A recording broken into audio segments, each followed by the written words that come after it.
Hi, welcome to today's Voice of Greatness broadcast. My name is Joel Bryant and I'm your host. And on today's broadcast, I want to take a few moments to speak with you about something that I call the energy of greatness. Now we know that energy is such a great commodity in all its forms and varieties, and today there's an increasing demand and diminishing supply of energy around the globe, or so they say. And a lot of times in your own pursuit of greatness, you may find yourself in your personal energy crisis.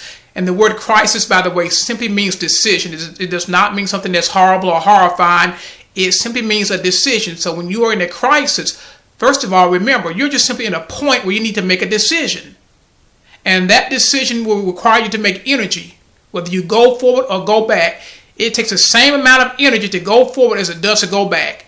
And it doesn't feel like it because a lot of times it's how we feel about the direction that we're going that we tend to make us label that a crisis. But simply understood, a crisis is simply a decision. If you don't understand that, then you'll see the need to make a decision as something more than it really is.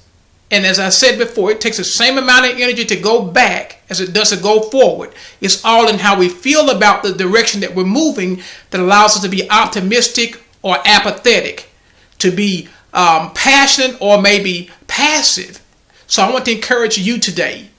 You may have an energy crisis in your pursuit of greatness, but just remember, when you're in a crisis, you're in a point of decision, and you've been making decisions all along. You just be at a point now where it may be a big decision because you put forth a lot of energy, and then the outcome of the consequences are not always clear or uncertain. And it's at that point that you've experienced a loss. We call it being deflated.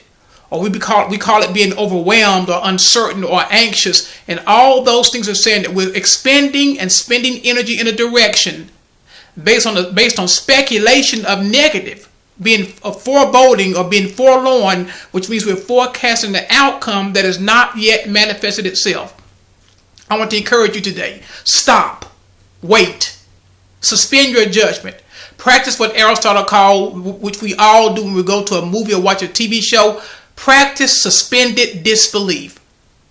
Let the circumstance unfold, or in philosophy we call it phenomenology, a fancy word for saying let the event reveal itself. Do not expend and spend energy contemplating and surmising a negative outcome, because that's only going to increase your energy crisis. The second thing that is so huge in sustaining your pursuit of greatness, there are two things that's critical and crucial, and without these two things, you will probably run out of energy somewhere up the summit of greatness. And the first thing is this: you have to have praise. That's right. Praise is the energy of greatness. Without praise, guess what? Praise is necessary just to be healthy psychologically. Forget pursuing dreams and goals. Just to be a normal, healthy, psychological human being, you're going to need praise to help you have a mental balance. And so that is so important. Where do you get your praise from? Do you get praise? Do you allow yourself to receive praise? Or do you deflect praise and end up depleting yourself because you call yourself being modest? Let me tell you something. Modesty is an affected behavior. Really, the pursuit of greatness does not make you modest. It makes you humble, because you recognize all the intangibles and all the contingencies that could have operated in your behalf to give you a different outcome. So you don't be modest, you be humble. But you got to understand you need praise. You cannot sustain your pursuit of success without praise. See, praise is based on your performance. It's what you've done. And you may say to yourself, well, Joel, I haven't quite done what I envisioned, but you've done something. You might say, well, Joel, that's not praiseworthy. Well, how do you know? If you don't appreciate what you do, how can anyone else appreciate it? I'll think about the biblical narrative in the book of Genesis chapter 1, and it talks about how God began to make creation. And it said, and I don't remember the accounts of what he made on those particular days, but you can go and read Genesis chapter 1 and you'll get my point. But it said that, and God said, let there be light. And then God saw the light. You know what God said? God said that was good. If I may say it this way, God reached over his shoulder and patted himself on the back and said, good job. Can you do that?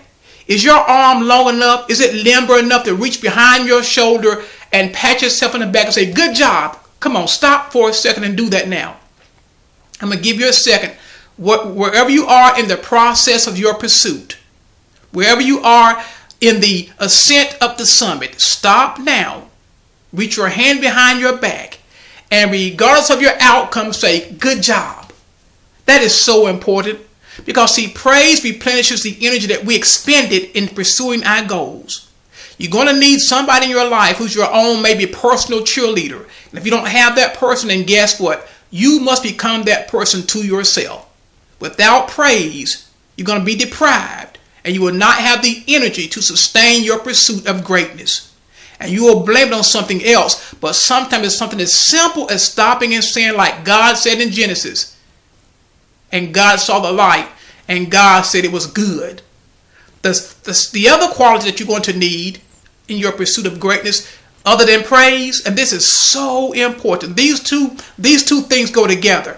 They are indispensable and inextricable. You need to have someone appraise you. That's right.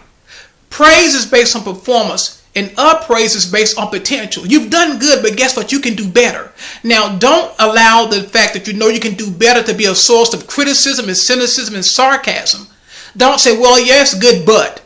When I talk about appraise, I mean setting goals that are bigger than what you envision.